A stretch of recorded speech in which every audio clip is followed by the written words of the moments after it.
नमस्कार। आज रोहतास डीएम मुक्ता सिंह के कार्यालय के पास कुछ इस तरह का नज़ारा दिखाई पड़ा, जिस तरह का नज़ारा शायद कभी भी उस कार्यालय के पास दिखाई न पड़ा हो। एक वीडियो काफ़ी तेजी से वायरल हो रहा है, जिस वीडियो में साफ तौर पर दिखाई पड़ रहा है कि कार्यालय के पास कुछ लोगों के द्वारा हंगामा किया जा रहा है और हंगामा करने वाले लोगों के द्वारा कुछ इस तरह के सवाल किए जा रहे हैं, जिन सवालों को सुनकर वहां पर उपस्थित लोग दंग रह गए। पूरा मामला क्या है उसे मैं बताऊंगा, लेकिन पहले उस वीडियो को देखिए और उस वीडियो में पूछे जा रहे सवालों को सुनिए। अरे आप लोग के कारण हम लोग जैसे युवा बिगड़ रहे, बता दे रहे हैं, ठीक है? याद रखिएगा, किसी बेटी मर रही है ना, उसके खाने बहन को इज्जत में बांध के। तो मैं एक बात पूछना चाहता हूँ अफसर जनता से, अगर मान लीजिए डीसी मैडम को जो मजिस्ट्रेट है उन्हीं के साथ कोई ऐसी अनोखी घटना हो जाए, कोई उनको उठा करके उनका रेप कर दे, तो उसके साथ क्या बीतेगी? किसी के पास है जवाब इस चीज का?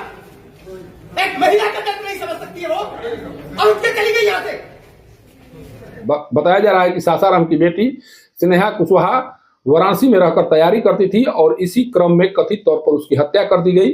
हत्या के बाद लगातार परिजनों के द्वारा न्याय की गुहार लगाई जाती रही, लेकिन जब स्नेहा के परिजनों को न्याय नहीं मिला, उसके बाद आज सासाराम की सड़कों पर लोगों के द्वारा न्याय यात्रा निकाली गई थी और न्याय यात्रा की समाप्ति के बाद कुछ लोग डीएम को ज्ञापन देने के लिए पहुंचे हुए थे, लेकिन लोगों का आरोप है कि डीएम के द्वारा ज्ञापन नहीं लिया गया, जिसके बाद लोगों का गुस्सा भड़क उठा और डीएम कार्यालय के पास कुछ इस तरह का नज़ारा दिखाई पड़ा।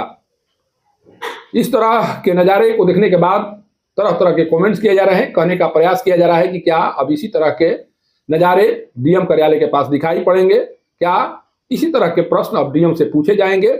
इस तरह की बातों को समझने की कोशिश शुरू हो चुकी है। आखिर वहां पर इस तरह का दृश्य क्यों दिखाई पड़ा? क्या वाकई में रोहतास डीएम महिला होते हुए भी एक लड़की को इंसाफ दिलाने में सहयोग नहीं कर रहे हैं, उनके द्वारा सहयोग करने की कोशिश नहीं की जा रही है? इस तरह के सवाल इस वीडियो के वायरल हो जाने के बाद से पूछे जा रहे हैं और इस बात को भी समझने की कोशिश शुरू हो चुकी है कि क्या अब इस जिले का संचालन इसी तरह से होगा? क्या अब रोहतास के प्रशासनिक अधिकारियों से इसी तरह के प्रश्न पूछे जाते रहेंगे? इस वीडियो के वायरल हो जाने के, इस वीडियो के सामने आ जाने के बाद इन सवालों का उठना शुरू हो चुका है और इन सवालों का जवाब कौन देगा, किसके द्वारा दिया जाएगा और इस तरह के सवालों का अंत कैसे होगा, अब इस पर सबकी निगाहें टिकी हुई हैं। सासाराम से पब्लिक न्यूज के लिए सत्येंद्र चौबे की रिपोर्ट।